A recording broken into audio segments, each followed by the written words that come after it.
kaya, presidente siya. Hindi siya Yung political. presidente ng Pilipinas, one of the most powerful president in the world. You Malakas know yan. the answer to that, Kong? Yes. Where's the evidence? The evidence has already been deleted. Chair Jokno sa oral arguments ng Supreme Court asked Yun na, for yun the na. autopsy reports and the police reports. All of them are falsified. Okay. So, Secretary anong Jimmy. ibig sabihin? Yung mga deleted na evidences na yon, marirecreate May question to you. marirecreate sa No, ICC? no. Aray ko. Palakpakan natin itong si Congressman Iris. Heto kasi si Atty. Falsis, di niya binabanatan nitong si Martin Romualdez. Banatan mo kasi si Boss Martin, paminsan-minsan para di ka napaghahalata. Dito sa video na to, sinupalpal ho nitong si Congressman Egay Erice, itong si Falsis. Dito sa video na to, mas maiintindihan nyo ho yung sinasabi ko na merong mga pinklawan at dilawan na bayaran at meron din mga pinklawan at dilawan na merong prinsipyo at paninindigan. Mamaya ho, inyong makikita kung alin si Egay Erice dyan at alin si Jesus Falsis dyan. Pero bago yan, sa like at sa subscribe, masaya na ho tayo dyan at sa mga gusto sumali sa ating community, yung join button na dyan lang ho sa baba. Tanong ko lang dito kay Congressman Egay, sang-ayon ka ba na tumuloy-tuloy ang hearing ng Blue Ribbon Committee sa pamumuno nitong si Senator Pia Cayetano? Oh. Yan lang naman eh. Diba? Kasi kung wala kang tinatago, kagaya nitong si Jess Falsis, diba? Sang-ayon ka dyan. O bago tayo magtungo dyan sa ano na yan, dyan sa mga punto de vista na yan itong si Congressman Egay Erice, gusto ko munang pasadahan yung mga banat na naman itong si Amy Marcos. Pambihira, ginawa niyong family feud ang basyang Pilipinas. O ito, Amy, my brother wants Senate to be rubber stamp. Rubber stamp eh, kayo nga magkakapamilya, ginawa niyong family feud. Walang niya kayo. Mag-usap-usap kasi kayo. Sabihin mo kapatid mo, wag na siya magbangag. Kawawa sa bayan ng Pilipino. Diba? O ngayon, kung ano talaga, mag-resign na lang siya. Anak ng Petrang Garapata. Kami nagsasaper sa ano nyo, gulo nyo magkapatid eh. Alam naman namin ang problema dyan eh. Kaibigan lang naman. Tsaka yun ang problema, pera, kapangyarihan, kasakiman, di ba? O ito, Sen. Amy Marcos on Friday. Renewed her attack against her own brother. Talagang yung framing parang ang sama ni Amy Marcos. President Ferdinand Marcos Jr. accusing his administration of trying to cripple the Senate amid the escalation internal dispute in the chamber and the heated debate over the move to allow senator to participate in their proceeding online. Magagawa natin, mga Marcos, salot talaga sa Pilipinas yung mga yan. Ako, naniniwala ako eh. Naniniwala ako talaga na itong mga to dapat talaga hindi na makahawak ng anumang pwesto sa pamahalaan. Maging yan, Amy Marcos na yan. Sa maniwala ako kayo siya, hindi, pare-parehas lang yan. Wala lang magawa itong si Amy Marcos kasi alam niya kung sakaling kumampi siya sa kapatid niya, yarin lamang sira ng political career niya para hindi gaanong wasak na nga apelidong Marcos, mas wawasakin pa niya. Kasi nakikita rin naman ni Amy Marcos yun eh. Might as well gawin na niya yung tama. Pero hindi yun eh. Marcos, magnanakaw, sinungaling, manggagamit. Ako sa usapan, walang exemption. Ngayon para sa mga taga Ilocos, mahal nyo talaga mga Marcos, nasa sa inyo yan, wala ko tayong magagawa dyan. Ano po? Hindi, yan. Yung respeto nila kay Manang Ivy nila ay talagang matindi yan. Naiintindihan natin yung mga kababayan natin taga Ilocos Norte. No? Maganda dyan sa lugar nila. At balita ko, nagpaganda dyan si Amy Marcos. Biglang kumabing si PH. Pambihira talaga, oo. Yan, yun na. Wala na rin naman political career yan. Yan, ako, ito, matindi to.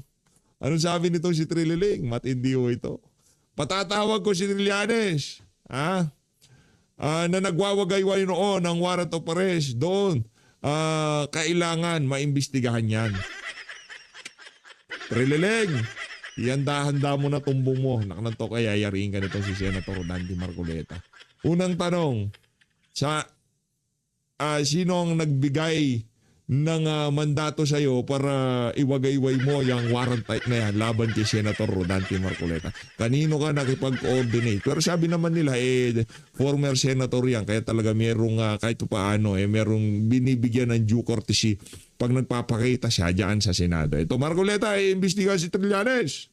Senator Rodante Marcoleta said he planned to summon former Senator Antonio Trillanes to Senate inquiry that will look into the report attempt to arrest Senator Ronald Bato de la Rosa inside the premises of the Senate. In an interview, Marcoleta said Trillanes would be among the personalities he want to invite to explain his alleged involvement in the issue, particularly his publicly display of what was purported to be an warrant of arrest against De La Rosa. Ako, vice chairman din ako ng Committee on Public Order. So mag-a-announce din siguro ako on Monday na patatawag ang NBI at saka DOJ dahil doon sa ginawang paghuli kay Senator Bato noong May 11. Naku. Lumalalim ang sugat sa pagitan ng mga sangay ng pamahalaan. Diba? Binaaboy kasi ng executive ang legislative.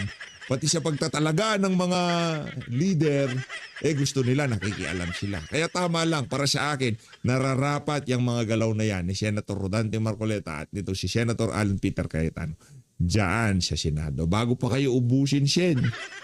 Kasi ang balita ko talagang ipapakulong daw kayo lahat So bago man lamang kayo pakulong, pakita natin siyambay ng Pilipino kung gaano kasira ulo itong administrasyon na to. Next, nako ito matindi to. Matindi ito. BHP survey, businesses growing worried about the future. Sorry na lang kayo mga businesses. Ang Malacanang, chill lang. Tuloy-tuloy ang pagtulong namin sa ating mga kababayan sa pamamagitan ng pamimigay ng diba?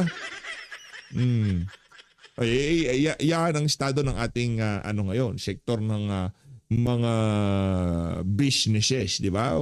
Wala tayong magagawa, di ba? Ganun lang naman ho yung mga kababayan. Ano yan? Kumbaga si Marcos Jr. baka ano ho yan ano pa pakialam niya? Pagkatapos ng 2 taon, naalis na sila sa Pilipinas. Ano ba naman kayo? Ano ba sabi ni Sir Ibio Galbot? Fake news yan. Si Bongbong Marcos ayaw ng ganyan. Dahil he lives in the past. So, he's not worried about... Sinasabi ko kay Sir Ibio Galbot. Dito tayo.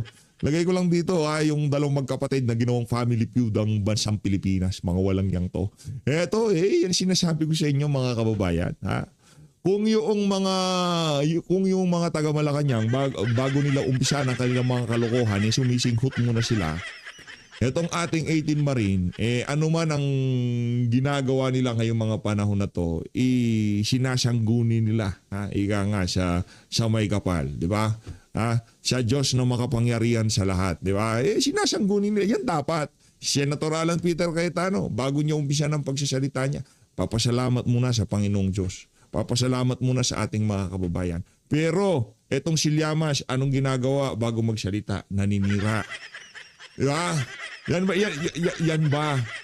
Yan ba ang gawain ng mga matitino ang utak? Ito, pakinggan ho natin ang dalangin ng ating 18 Marine. Yay!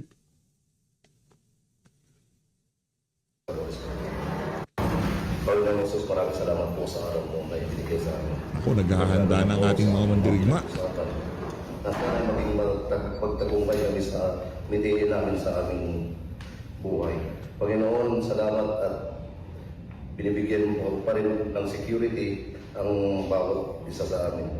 Lalo na yung kanya-kanya namin pamilya. Panginoon, alam kong kami nagkakasala sa iyo sa araw-araw. Ngunit alam kong kaya mo kami patawarin. Panginoon, ang hinihiling lang po namin ay kaligtasan palagi ng aming pamilya, lalo na po yung mga nasa malayong lugar, nasa abroad, yung iba, minsan may mga sakit. pagalingin muna po sila at saka bigyan mo sila ng magandang kalusugan sa araw-araw. Salamat din po Panginoon at kami yung pinagabayan sa pang-araw-araw naming buhay, sa aming kaligtasan, sa pagkain na yung pinuprovide sa amin. Maraming salamat Panginoon at kami ay nananalangin na hanggang matapos itong aming mitiin at pinaglalaban. Ito pong lahat ay aming hiniling sa pangalan ni Jesus na aming Diyos at tagapagligtas. Amen. Amen. Amen, amen, amen. Ano na ho yan, higa nga, pagdasal ho natin, yan lahat ng ating, lahat ng mga individual, lahat ng mga Pilipino, lahat ng gustong lumabas, magsalita dito sa issue ng mga maanumalyang flood control. Sama ho natin sa ating panalangin. Dahil closure ang hinihingi ng sambayan ng Pilipino. Hindi matatapos to. Itong, di ba, Kong Egahin, di ba? Tingnan, hindi naman tatao ng ganyan si Kong Egay kung hindi siya sangay sa akin. Smile pa lang yan, talagang tama yan, PH. PH, tuloy mo lang yung ginagawa mo na yan, ha? Nasa likod mo ko. Hindi, nasa tabi kita ko, ha? Kalma ka lang dyan. Mamaya mo na supalpalin yung si, yung si Badingdong, ha? Kaya, mo siya, balagbagin mo siya para kay PH update.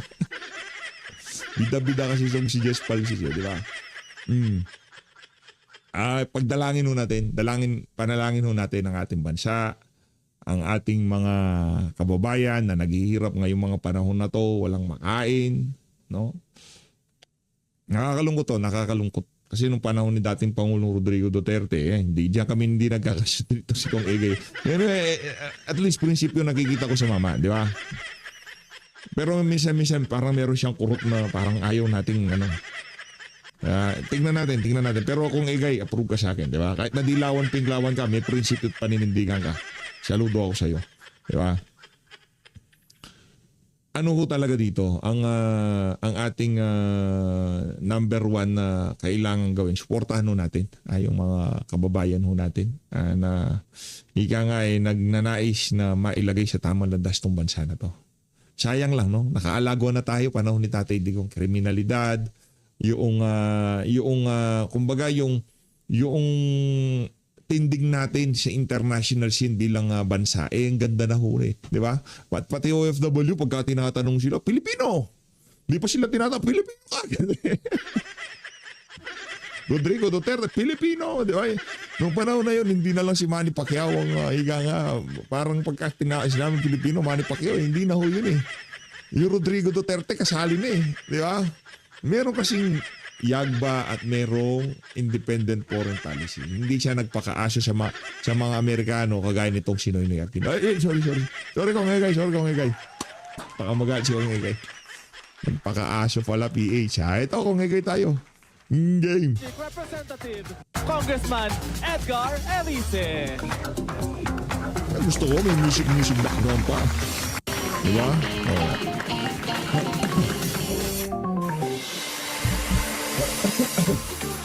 Good evening to all of you. Good Andito naman po evening. tayo, live tayo sa Biling Ngari News Channel at sa Abante Online. We have also live streaming sa Facebook page ng Politico Talks and sa YouTube channel po. Kong Erice, welcome back Thank to you, our ma'am. show. Thank you. Maraming salamat. Thank you for coming back po. Thank you for coming back. Tanungin natin si Kong Erice agad na ngayon nag-abstain kayo sa pagboto sa impeachment kay VP Sara. And now it's with the Senate as the impeachment court. How do you feel about this? Well, in-explain ko naman even before the voting, nag-explain na ako eh. I delivered that privilege speech. Sabi ko, I cannot participate in the voting. Why?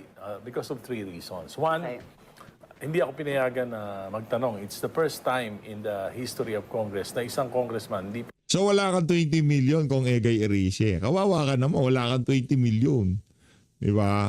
O sang-ayon ka ba dun sa ano? Ang narinig kong kurot dito, dapat magbuo ng grupo itong si Marcos Jr. na pag-aralan yung mga ang ating saligang batas. Tapos bigla siya susundot. Tapos i-endorse niya doon sa kapalit niya. Sila ang magtutuloy ng pag-aaral. Bigla may ganun eh. Habang mayroong pag-uusap ng charter change, bigla ka susundot ng ganun. Medyo allergic ako dyan kung gay ha. Ayusin natin sa susunod. Yung mga manonood, matatala siya at tenga. Yung mga maliliit na detalye, naririnig namin yan. Pinayagan magtanong sa mga witnesses. Pero overall, bilang dilawan, pinklawan, meron siyang prinsipyo at paninindigan. Saludo, nakita ko itong mama na to, hindi siya nakipagkuntsabahan, hindi siya nakisama sa gang, maleta gang, at tayo naniniwala. Walang natanggap na pera yan galing sa maleta sa mga maanumalyang flood control project. Yan ha, kung igay ha. Bigla dito sa PH update, napaniwala mo ko. O, sana naman, next election, kasama ka na namin mga kumpanya kay BP Sara, di ba? Wala namang problema. Kami dito, masaya kami. Hindi kami kagaya ng mga taga-Pinklawan-Dilawan, mga toxic dyan. Kami dito, cool lang kami. Nagkukulitan lang, di ba? Very light lang yung mood. Hindi kagaya nung pagka nag-vlog yung mga vlogger ng mga Dilawan, Pinklawan. Anak ng towa. Dapat nag-i-English ka, dapat matalino ka, dapat, di ba? Yung tipong pagka hindi ka nakasabay sa pinag-aralan nila, yung tipong out of place ka. Ganon yung aurahan sa kanila. Pero tayo hindi. Lahat to kasali. Pati ito kung i-risik ko. Konbensihin nyo mga kababayan ko. Kung, guy, DDS. Members lang daw ng Committee on Justice. Inalis nila akong member eh. Tapos, Kaya wala kang karapatan daw. So, Diba? Ganyan ginawa nila kay Sendante. Kaya kung ako sa'yo, mag-usap kayo ni Sendante. Kung kay, hindi naman sa pag-ano ha. Kung mapunta ka dito sa amin, sa grupo namin, sigurado ko sa'yo. Welcome ka namin ng open arms. Yayakapin ka namin. Hindi kagaya dyan sa grupo nyo, puro toxic. Ang pangit, yung mga vlogger nyo, anak ng toka. Mag-uumpisa pa lang, puro ka-toxican na. Hindi pa nila mapag-usapan yung si Martin Romualdez, si Lisa Araneta Mapa, si Marcos, di ba? Hindi nila kayang pag-usapan yan. O paano ka sa mga vlogger na yan? Kami dito, sa mga vlogger na nagmamahal sa sambayan ng Pilipino. Minanopolize di ba? Hindi, sa mga vlogger na mayroong prinsipyo at hindi tumatanggap ng pera galing maleta.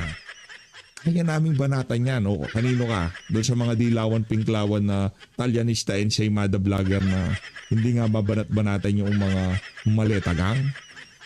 Habang kami talagang, kung kasakali kami bigyan, o hindi, magsasalita lang ako para sa sarili ko, bibigyan ako, hindi ko tatanggapin. At alam ko yung mga individual na kailangang iwasan pagdating sa usapin ng ganyan. Hindi, baka 3 kilometro o 10 kilometro pa lang, ha? 10 kilometro pa lang.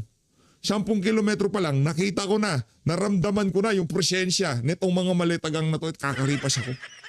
Tatakbo ho tayo. Baka alukin tayo. Di ba? O cornerin ka, mahirap na. O sa gayong paraan, ika nga hindi na mangyayari yung gusto nilang mangyari. Alis ka na. Kaya kung talagang hinahabol ka, isampal mo sa kanila, di ba? Hindi sinasabi ko sa iyo, PH. marami akong mga questions na sa tingin ko na Grabe, naka 18 minutes na pala tayo. Meron na naman yan magagalit sa comment section. PH, di ba bababaran natin? Bababaran natin. Teka lang. Kakapi tayo eh. Padala kasi kayo ng padala ng pangkapi. Ang bihirang yan. very relevant to determine nung probability nung Ano, alisin ako dito? Pero may mga non-members din nagtanong wala. Hindi Wala pwede. talaga? Hindi pwede. What are the two other reasons, Kong? Sabi mo tatlo. Pangalawang reason, alam mo, nagsimula ito lahat noong 19th Congress. Alam naman natin na na-incentivize bilyon-bilyon ng mga flood control projects at yung mga prime movers nitong impeachment na ito, karamihan dyan yung involved. In fact, ang pinaka-prominent na prime mover niyan, si Saldico. Okay. So, Noon. Kaya nga, yun yung, at karamihan naman, yun pa rin eh. So, at pangatlo, tingin ko, alam mo, martial law baby ako at nakipaglaban ako sa EDSA 1. Nakita ko noon kung paano wini-weaponize yung mga agencies of government like NBI ngayon, yung AMLAC, at pati na yung COA. So ayoko maging Complicit. participant dito sa tingin ko stage na process. Pero nakapunta sa Senate, nakatawid. Kaya nga kasi nga 200, imagine 257. Mas malaki ng compared dun sa Pati first. nga yung wala nakaboto eh. 2/3. More than More than, 2/3. oo. Palagay ko pati yung wala nakaboto kasi nung una 255 lang tapos nadagdagan bigla ng dalawa. Paano So, nangyayari So how pala do you yun? feel about it? kasi alam mo dito sa amin, sa Kongreso, pinapayagan naman yung karamihan text lang nakakaboto na. Anyway. Ang galing, ha? Attorney Jess, nakalma ka na ba sa sagot ni Kong Of Enrique? course. Ito kasing baklang hamog na to eh. Lahat na lang ata nag-guess dyan sa Politico Talks, inaaway niya eh. Kaya minsan, kahit na nandyan si Atty. Jimmy, hindi ko na pinapanood yun dahil dyan sa... Actually, napaka-generous and gracious ni Kong for still coming to our show despite some of the spicy words I've said before. Sana hindi niya napanood. Huwag mo Alam mo, napanood. pag hindi naman totoo, hindi naman ako nasasaktan. Well, it's not factual, Kong. It's just my opinion. Na ano mo na, kung egay, mga nasa hanay nyo, mga balahura, kagaya nitong si Jess Pals, sa amin hindi. Di ba doon lang tayo sa taxi ka nga. Hindi kagaya nga si Jess Palsis. So it cannot be right or wrong. It was just my opinion. Kasi sanay na naman ako na... Huwag ka magpaliwanag. Huwag ka magpapaliwanag ka pa eh. Nakasakit ka na nga ng damdamin. Sorry kung sorry. Wala. Sanay na ako na may mga opinion na pro or against me na Ayun. tingin ko pro, hindi nga totoo eh. Tapos against me, hindi rin totoo. Pero sanay na ako doon. It's part of the game. And thank you so much. Kasi a congressman like you who believes in your own freedom of speech, Oo, yeah. believes in the freedom of speech of others, Yes. at hindi ako kinasuhan. Pero ito alam mo to si Attorney Jess. Parang si Senator Jinggoy. Nakakatatlo ka na, ha? Nakakatatlo ka ng kaso. Parang medyo offensive yung Hindi, yung comparison Alam mo, hindi naman, paano ako masasaktan eh? Alam mo, 4 na political dynasties ang pinagdaanan ko, ilang presidente, Sa ang loob. nilabanan Yeah, ko. speaking from experience. Ilang mga EDSA 1, EDSA 2, lahat yan. Galing. So, Kudos ano to na you. ako, Kudos, part kudos. of the game. Ito naman si Attorney And ang Jing. importante sa akin, yung aking objective para sa bayan. Anti-political dynasty. Yes. Hindi lang. Marami. At lahat. Opo. Anyway, ito si Attorney Jimmy, tumatawid pa para magano na aking wedding. Kasi parang Ikaw, nahiya lagi ka ka na na. sa balita. Busy-busy yan. Napaka-busy Ilang yan. beses na tinanong, nasaan si Senator Bato? Oh, well, kasi kami, syempre, we accept that as a byproduct of our, being the legal counsel of Senator Bato. Araw-araw po ako tinatanong. Pangilan na, nabilang mo ba? napapaligiran na nila kami. Pero, I say candidly and for the last time and earnestly, hindi po talaga namin alam that is intentional on the part of Senator Bato, and we have no desire to know of his whereabouts so that we can insulate our process of creating his legal defenses in a more or less politicized scenario. Ganda. Okay. On that note, let's start the patok o putok. Kasi sabi ko nga, parang si Jinggoy ka, nakakatatlo ka na eh. Three-peat. Oo. Si Senator Jinggoy, three-peat na rin. Hindi, talo ko siya kasi ako 5 na ako eh. 5 na libel cases ko. Cyber libel. Pero talo niya ako in terms of the gravity. Oo. Yung una, patok muna yung patok muna yung ating VTR. Okay. Kasi ang galing nung ating staff eh. Natawa ko dun sa inaanod si Senator flood control. Jinggoy. Yes, pero sa akin, ito na lang sasabihin ko kasi ayoko masyado maging masama. Fool me once, shame on me. Fool me twice, shame on you. Fool me thrice, makalusot pa siya dito, sino nang nakakahiya? The rule of law, the courts, the judiciary, lahat nakakahiya. Fool me thrice eh. Oo. Pangatlo na niya.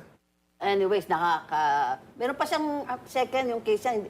Na-clear siya, pero magbabayad siya, di ba? Ibabayad pa. Yes, mga graft charges. I'm just focusing on plunder. On plunder alone, nakakatatlo na siya. Yes. Kung Rize, lawmaker standpoint point of view, sa ganitong klase na nasabi nga nakatatlo na to si Senator Jinggoy. Sa batas, sa amin, sa House, how do you feel about this, the lawmakers like Saldico, your fellow colleagues there? Hindi, this is the sign of our politics dito sa Pilipinas. At yan naman mga ano yan mga sign ng problema natin sa nabubulok na sistema ng politika sa ating bansa. At isang malaking, yan yung sign ng epekto ng political dynasties. Pero patok yan sa'yo. What do you think? Patok o putok? Bakit? It's not about accountability. Ayan, putok. Putok. Bakit? It's not about accountability. Ito ay laban ng dynasty ni Marcos at ni Duterte Okay. at ng mga dynasty na nag-aagawan sa kapangyarihan. Iyan. Lahat naman yan, babasahin mo yung 19 Congress 2025 National Budget, halos lahat na nakaupo, involved. So, nagtuturuan to, pero lahat sila magkakasama. Including Senator Jinggoy. Pero naman Including kita kanina, Senator Jinggoy. si Saldico. Pero ba't hindi mo mine-mention si Speaker Romualdez? Saan? Former Speaker Romualdez. Ay, malaki yung kanyang pananagutan dahil siya yung speaker. Okay. Ewan ko kay Jess kung mababanggit niya yun. Kinakasuhan. Ay, Oh, ang problema kay Jess eh. Oh. Yung sinasabi ko sa'yo, Jess. Mababanggit mo ba? Oh. pinapost ko yun. Ay, nako, si Kong kasi nalilito. Ay, nako, Jess. Yan ang problema sa'yo. Puro ka kasi kalokohan eh. Puro ka kikaya ng ginagawa mo dyan. Kanya ka. Chismis, I just have to address it. Sinasabi Address kasi mo. BBM vlogger ako, tsaka Martin Romualdez vlogger. But if you... At doon sa petition ko sa Supreme Court, para sa constitutionality ng unprogrammed appropriations, lumalabas doon yung bilyong-bilyong mga flood control projects. Na nilipat. From unprogrammed, nilipat sa ano. Ay, Tama. inaprubahan By ni Presidente. SMR. Hindi. Pero inaprubahan ni PBBM. Presidente. Hindi, wait lang. Tapusin ko muna yung sa... Oy, tapos hindi mo kayang banatan. Ito talagang si Jess Palsis. Ibang klase talaga tong mga... Oh, yan sinasabi ko sa iyo kung egay. Hinahayaan lang kita eh. Pinagmamasdan-masdan lang kita sa malayo. Di ba? Ngayon, eto, binibigyan kita ng kumbaga, pagkakataon. Wala naman problema na magkaroon kami ng egay irisi sa namin. Kasi nakita ko yung prinsipyo nitong mama eh. Suwak na suwak talaga siya eh. Alam ko pinglawan dilawan yan. Pero isipan nyo, nag-abstain siya. Isipin nyo ho yun. Nag-abstain. Pwede siya magkaroon ng 20 million pero hindi niya kinuha.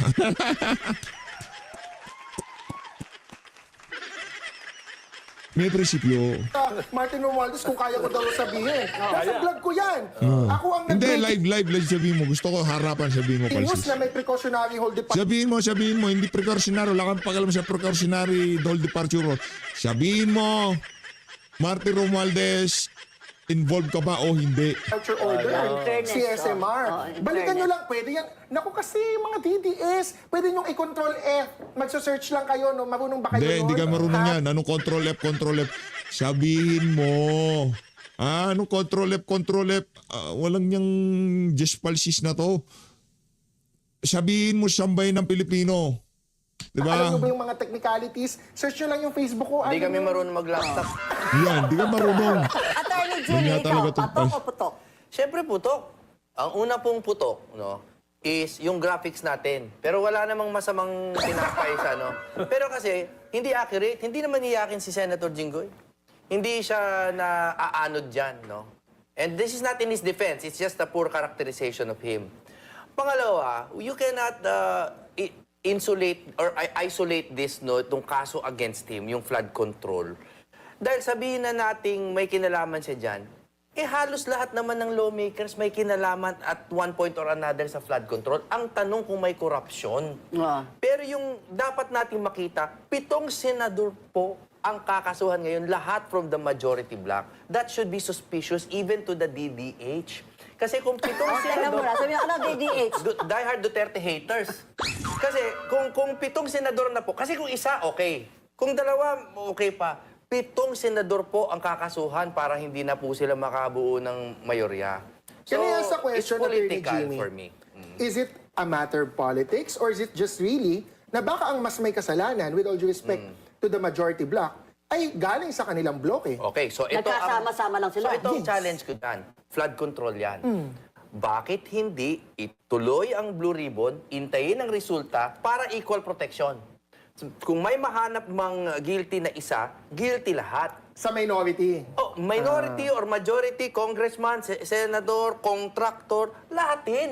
Ito, I agree. may I balita ako, may agree. good news ako I kay agree with Attorney that. Jimmy. Halimbawa, lumipat yung mga may kaso, lumipat sa Majority. minority. Sa minority, kakasuhan po ba? Oo, mawawala ba? Bigla Teka ba nga. may affidavit of Hindi, desistance? hindi, wait. Ang tanong ko sa iyo ko nga, ang punto ko kasi was, kung madaming kinakasuhan sa majority, is it coincidence or politics? Or is it sila talagang may kasalanan? Oh, yes. From the, Well, ako, ang tingin ko nga, sinabi ko sa iyo, halos lahat ng nakaupo, nung 19th Congress involved, 125 billion yung parte ng Involved. Senate. Kaya pagka sininggle out natin si Jinggoy Estrada, mamalaki magiging problema dyan.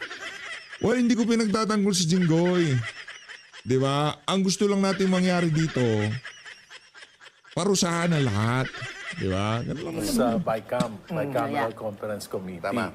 Lahat yan nabigyan. At kung talagang imbestigahan, madali lang eh. So lahat dapat kasuhan. magta-take off Hindi, lang. dapat imbestigahan. Lahat. Kasi, alimbawa, for example, isang senador, meron siyang insertion or amendment for a flood control project. Kung na-implement naman ng maayos, eh bakit mo naman kakasuhan? Correct. Ayun. Tama. May kinalaman. Ang problema lang, mukhang iniimbestigahan lang yung gustong imbestigahan. Okay. Diba? Lady naman, Yun ang problema. can the lady speak? Yes, ma'am. Yes, ma'am. Yes, ma'am. First, the good news kay Attorney Jimmy, kasi ito, pinupush niya nung pa yung 18 Marines.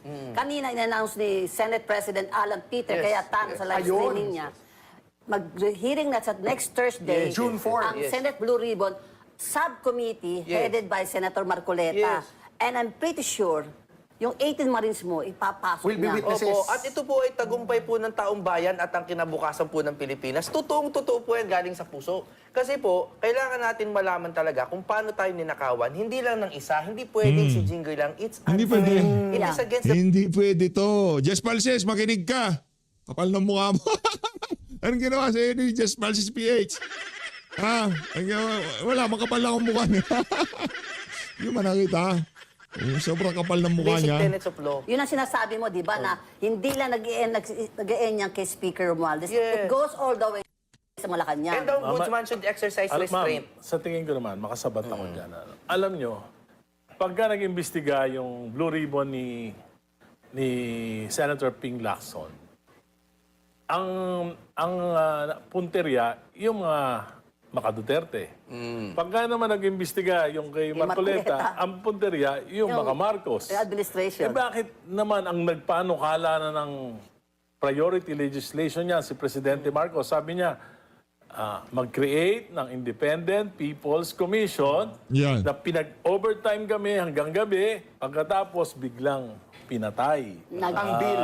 Hindi pa pwede ipakita ang resulta. So, ibig sabihin, itong lahat na ito, politika lang to ng Marcos at Duterte. Ay, hindi naman ganun yun.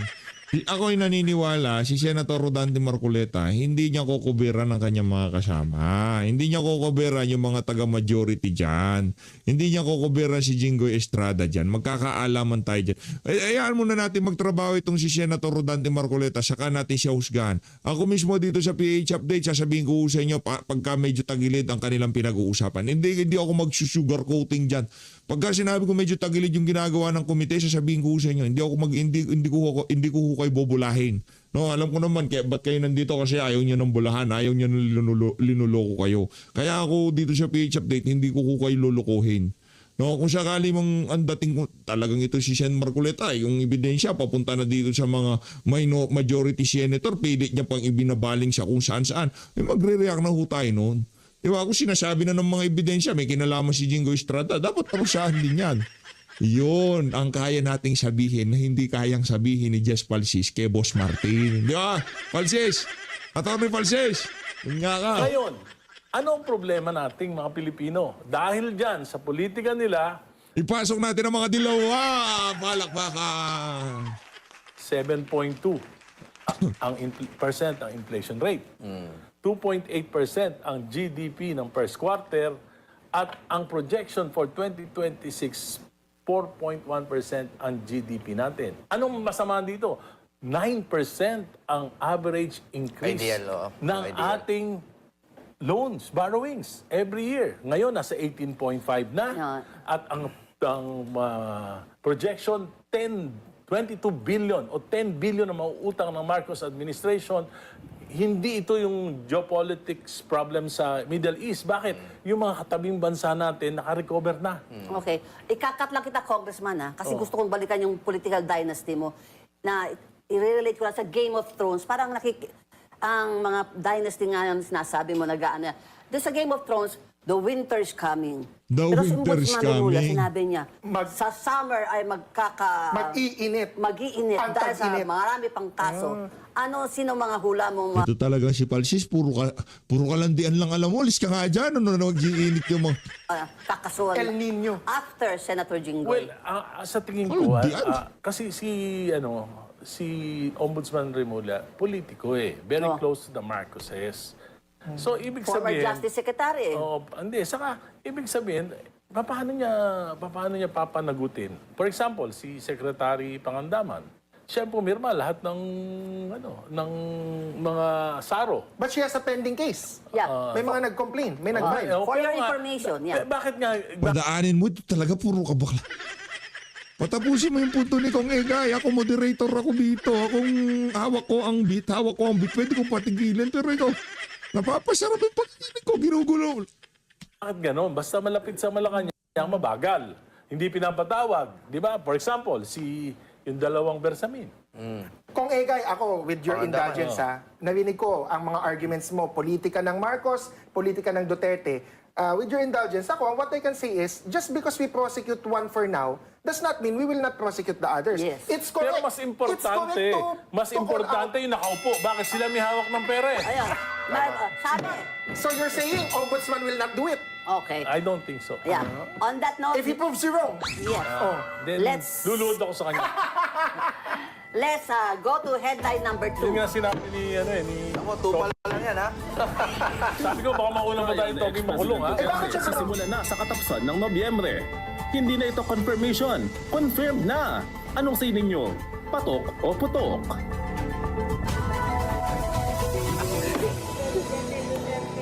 Yeah. Hindi ko nabasa. Yung sa ICC, ito ang ICC magandang naman. tanong. At maganda. Sa ICC, nagkaroon na ng November 30 ang trial ni former President Rodrigo Duterte with his new lawyers. Is that a good news?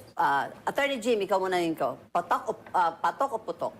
It's ganyan lang. Kasi sa totoo, I've always challenged the jurisdiction issue and I really pray humbly before the Supreme Court, although hindi po tayo nananawagan, ha? Prayer lang to na sana ma-resolve na yung jurisdiction issue on our end. Kasi pagdating po doon, wala na talaga tayong hawak dyan sa issue na yan. So the trial should just proceed, but you have to remember that the quickest case resolved by the ICC was 8 years. Okay. So, ano pang pagmamadali ang gagawin natin? Baka buhay pa kaya si Pangulong Duterte. 80 years noon? old na yung matanda. Anyway, balikan kita. Tanungin mo na si Congressman Erice. Patok o putok? Well, sa akin, dalawa rin Dalawang Ano sir, patok o putok? dalawang point of view. Parang kami pareho middle lang kami. ground, Bakit? middle ground. One, alam mo maraming namatay nung war on drugs. Yeah. Sa Caloocan, mga... Marami talaga. Maraming adik eh. Kahit ngayon. Pag umupo si Bibi Sara, don't worry. Kung Egay, makakita ka ng part 2 niya. Sa Caloocan. Di ba yung mga... Joke lang. Kayo naman. Di na kayo mabiro. Siyado kayo seryoso. Hindi na mangyayari yun. Doon tayo sa approach na walang mamamatay. Pero maraming magbabalikan na magbabalik loob sa Panginoon ng mga adik. Yan ang importante. Diba? Palagay na natin, di ba, yung Yan, mga di ba? pusher, di ba? Pero merong, sa violent war on drugs, subok na yan sa buong mundo, hindi yan effective. So, Amen. kaya nga ang sabi ko, naniniwala ako sa karma eh. Pero nakita ko rin, mali rin yung procedure ng gobyerno. Meron ding karma, hindi na... Di ba? Ganun eh. Pero tingin ko, Both ways. Ano yung karma nila? Sobrang galit na sambayan ng Pilipino dito sa administration na to. Talagang ganyan ang karma balance yan, ha? both ways eh. Tingin ko Both mali yung ways. procedure dahil Bihira, oo. In a bigger picture, parang mali naman na yung mga Pilipino, lahat ng papadala mo sa dahig, sasabihin mo, hindi mo kaya i-prosecute. Yes. Di ba parang inaamin mo yung justice system mo. It's not working. It's not functioning well. Yun. Pero, merong tinatawag na karma. Kasi nga, sa Pilipinas, aminin natin, napaka-maka-impluensya ng mga Duterte. At maaring ito ay nangyari dahil nga dito sa napaka-impluensya niya at pati si Presidente Marcos natakot sa kanya kaya siya pinadala sa dahig. Kasi kung hindi takot si Presidente Marcos, dapat dito na siya prinosecute. Tsaka yun ang stand niya originally, di ba? Okay. Attorney Jess, patok o putok? Siyempre, patok na patok, forever patok. First of all, the trial of President Duterte is the majesty of international law at work. I've already said that before in an episode here in Politico Talk. Dito na ho babalatan ni Falsi nitong si Kong Ege Irice di itong si Falsi. But what I have to say is, hindi to politika ni Marcos or politika ni Duterte. Ito ay politika ng taong bayan at ng crimes against humanity. Meron siyang ginawa, kailangan niyang panagutin. Hindi ibig sabihin hindi gumagana ang justice system sa Pilipinas. With all due respect to the congressman and to my dear friend, Attorney Jimmy Bondoc, lagi nilang sinasabi, the courts are functioning. And of course, yung ating Supreme Court justices, with all due respect, may dalawa sa kanila, sinasabi, the courts are functioning, we are able, etc. That is not what complementarity says. Complementarity says the state is unwilling or unable. It doesn't say courts. So even though courts might be functioning and are able, it doesn't mean that the prosecutorial arm and the law enforcement arm is willing or able. Because if that were true, bakit hindi nakasuhan si Duterte pagka alis pa lang niya sa upuan? Bakit fake yung mga police blotter? Bakit yung autopsy reports? Kalmahan mo lang, baka mainit na naman ang...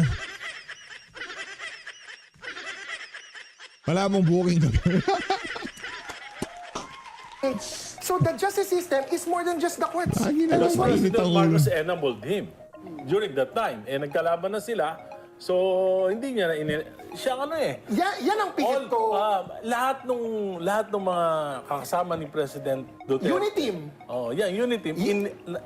Sila nag-enable. Yes, ko. Di ba? Eh, nag-break up yung unit team eh. Hindi siya Pero ngayon sinasabi niya na magkalaban na sila. Bakit? Hindi niya ba kaya? Presidente siya? Hindi siya Yung political. presidente ng Pilipinas, one of the most powerful president in the world. You Malakas know siya. the answer to that, Kong? Yes. Where's the evidence? The evidence has already been deleted.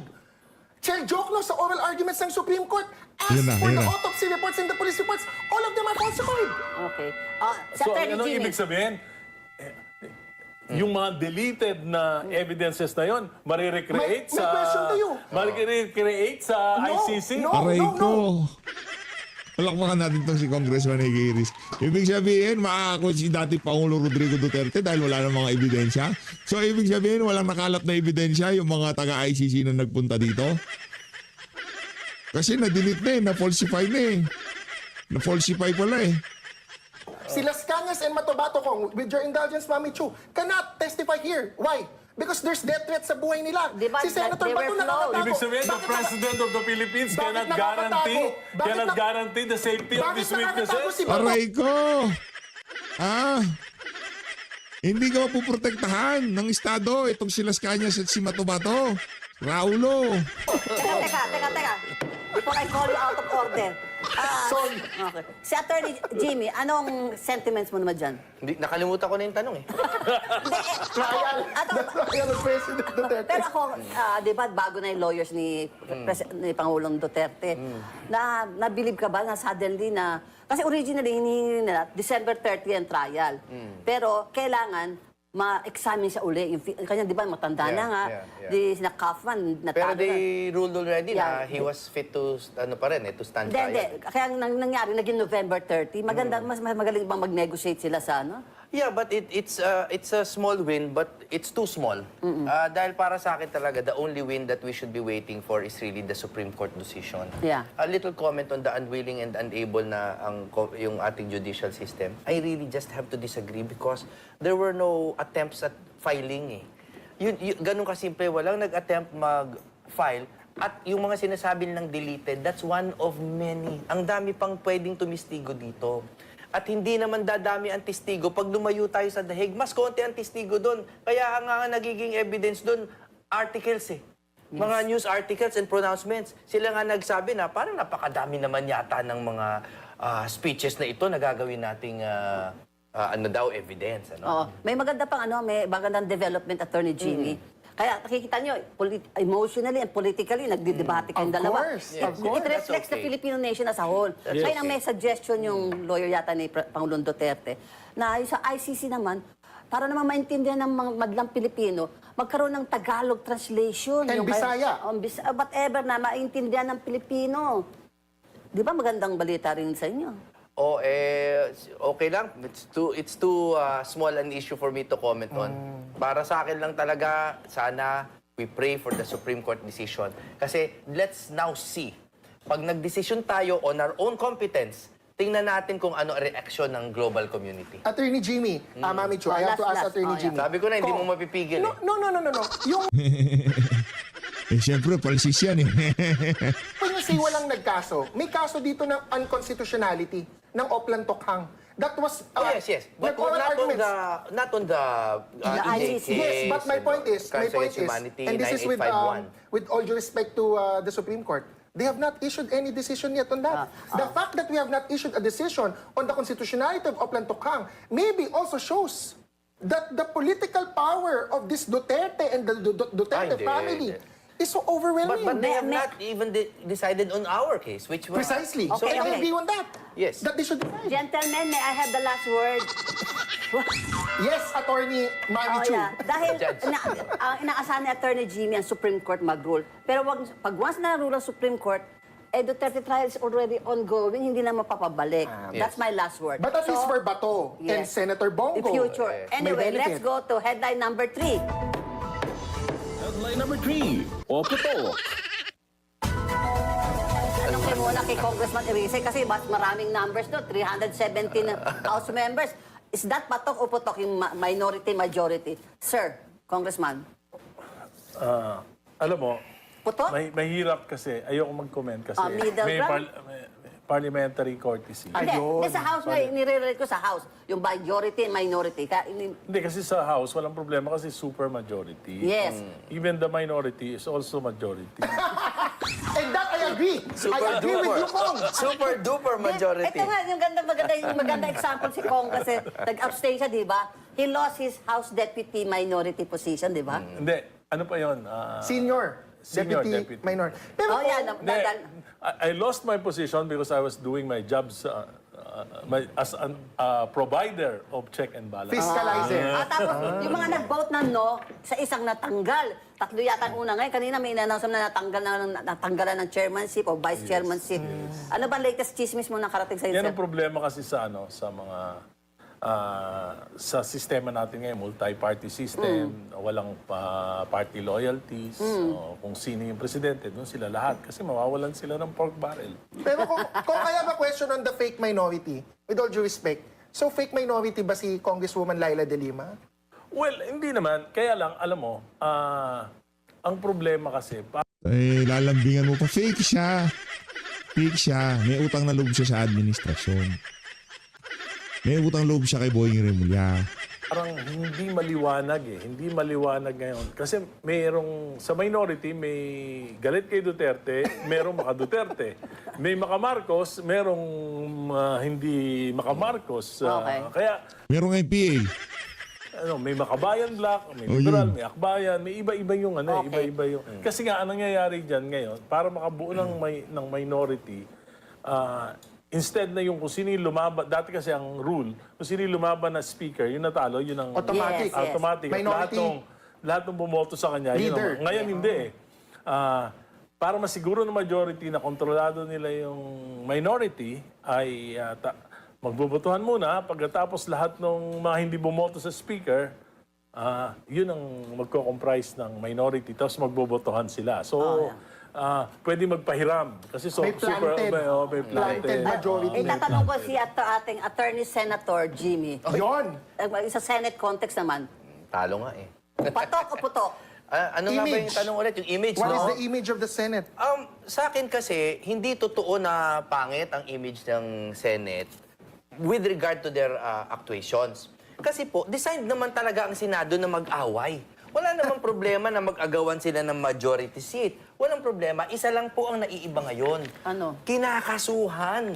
Yun ang naiiba ngayon. Kasi kaya nagkakaroon ng doubts pati sa business community and all that. Kasi nagkakaroon na ng elements of mga vices of consent, no? May vitiation na. Kasi dati, nag-aaway naman sila in Riles, Yeah, sila debate, Miriam. Wala namang intelligent, problema mag-aaway. discussion, Nag-aagawan ba sila ng majority seat dati? Oh, of course. Lahat naman ng minority gusto maging majority eh. Pero yung kakasuhan mo, 7 are not coincidental, and that is what is bad about the Senate now. They are not ruining their image. Someone else is. Okay. Attorney Jess, patok o putok? Ang image ng Senado, patok or putok daw. So sa akin, syempre, putok. Ibig sabihin, negative ang image. Yeah. It's the first Senate majority na may scripted Senate shootout that is borne out by the facts. I Meron object. tayong isang senador. Of course, we will agree to disagree there. May isa tayong senador, bawal sigawan. May isang senador, kailangan laging kamustahin. May isang senador, nagtatago. Lahat yung Senate majority. So, yung dating riniklamo sa akin ng disbarment ni Senator Chis Escudero na worst Senate President, Alan Peter Cayetano, worst Senate majority, ang majority ngayon, Duterte majority, worst Senate. Kalmahan mo lang ang puso mo. Ito talagang si Palsis, oo. Yung mga ganyan mentalidad, napaka-loser nyo. Ever. Okay. Rejoin the Attorney Jim. Natatawa na lang si Atty. Jim Bondo kasi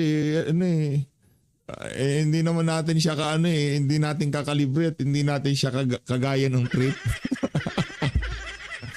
Hindi natin siya kagaya ng iba yung trip niya sa trip natin, ha. Pasensya na, Jess Palsis, ha. O baka ako trip mo ko. Lanya ka, Jess Palsis. Magaling kang pumili talaga, ha. Pero hindi. Brad, pasensya na, ha. Pasensya na. Diba, pasensya na.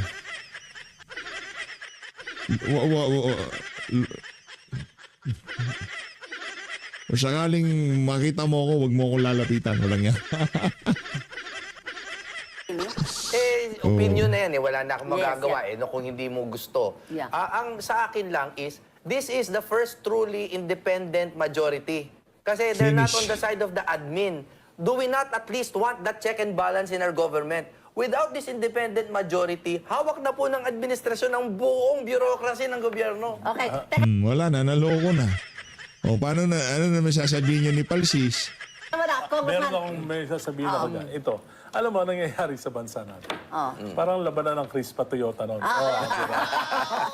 Kahit na manuntok si Jaworski. Jaworski ng referee, Oo. kampi pa rin yung mga Toyota. Kahit na mali na yung ginagawa. Kahit may laglagan sa Crispa, kampi pa rin yung Si mga si Atoy Crispa. ko, kung si Atoy tinalapak. Ganon, Philip Cesar. ganon. Kaya lang, hindi natin na-realize dun sa image ng Senado ngayon, whether majority o minority, ang tama nun sa ating mga ordinaryong Totoo Pilipino. yan. Yes. Totoo Dahil yan. bagsak yung ekonomiya natin. Yes. Dahil reflection yan ng gobyerno natin, yung investors' confidence, talaga masisira. Ito tatanong ko kay Congressman Erice. Kasi he respects interparliamentary courtesy. Yes. Sino kakampihan mo? Si Attorney Jimmy o si Attorney Jess? Wala. Kaya si Attorney Jimmy, kampihan mo kung may atraso ako sa iyo eh. Hindi. Wala kayong atraso. walang ganun. Ano mo? Walang ganon. Ito kasi si Palsis ako ba't gano'n si hindi ako Ba't ganyan mag-isip ito mga pinklawan na to? Ang bababoy, hindi, porket, hindi naman gano'n yun. Paano kaya naging abogado tong Palsis na to? Bakit ka mo? Kasi ang objective ko na yung aking advocacy, kahit na magkaiba kami ni Attorney Palsis, baka sakali sa bandang huli, maniwala siya sa akin. Anti-political dynasty, naniniwala Ganun ako. din si Attorney Jimmy, baka sakali na maniwala sila sa Naniniwala ako dyan. Dyan sa anti-political dynasty na yan. Lalo na kung yung... Hindi. Kahit baguhin natin yung anti-political dynasty na yan. Kahit na hindi na dynasty nakaupo sa Pilipinas. Itong sistema na kinapapalooban natin, dapat ho talagang mabago. Kahit anong anti-dynasty natin, pagka merong nakaupong adik, sayo sa gusto natin, hihintayin natin yung 6 na taon para makaalis sa pwesto yung adik. Ganun lang ho yun. Importante sa akin, consistent ako na hindi ako Duterte, hindi ako Marcos, liberal ako at maliwanag yung mga kung bakit.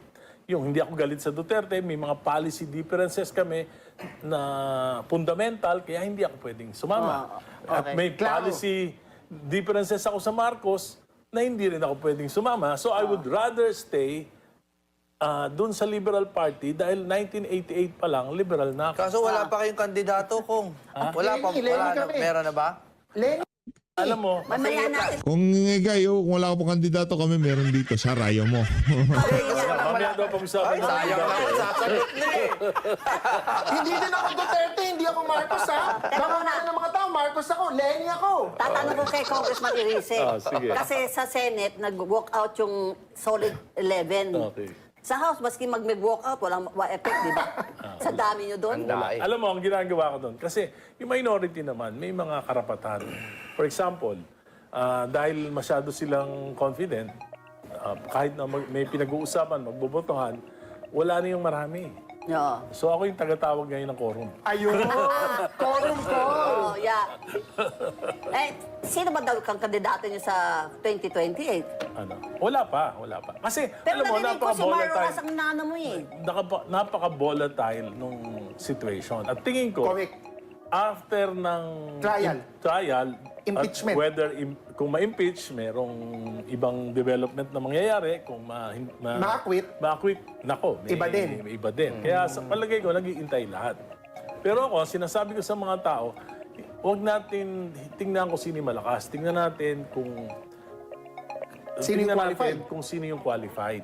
At Amen. kung may babaguhin tayo, hindi yung parang ano yan eh, manok at itlog. Para sa akin, ang dapat na mauna, maunang baguhin yung kaisipan ng mga mamayan sa tamang pagpili. Kaya nga sabi ko nung I spoke last Monday sa Hindi. Ako dyan, talagang solid ako sa pagbabago ng saligang batas. Sa matinong leader, doon natin baguhin. Sa pagpasok ni VP Sara, baguhin natin tong bulok na sistema na to. Baka mapasukan na naman tayo ng adik. aking press-on speech, sabi ko, tingin ko sa 24 months, wala nang legacy projects na magagawa si Presidente. Sa tingin ko rin, mahirapan nang i-reverse yung economic situation natin in 24 months. Pero may magagawa siya political reforms. Okay. For example, yung Huwag mo naman ituloy, Congressman, kasi pag-uusapan natin yan sa pagbabalik natin about walk out. Naku, ayun na nga mga kababayan. Dito na natatapusin ang ating reaction video. As always, maraming salamat po sa pagsuporta sa PH Update. Mag-ingat po kayo lahat. Para dito kay Falsis, good luck. Good luck sa kandidato niyo sa 2028.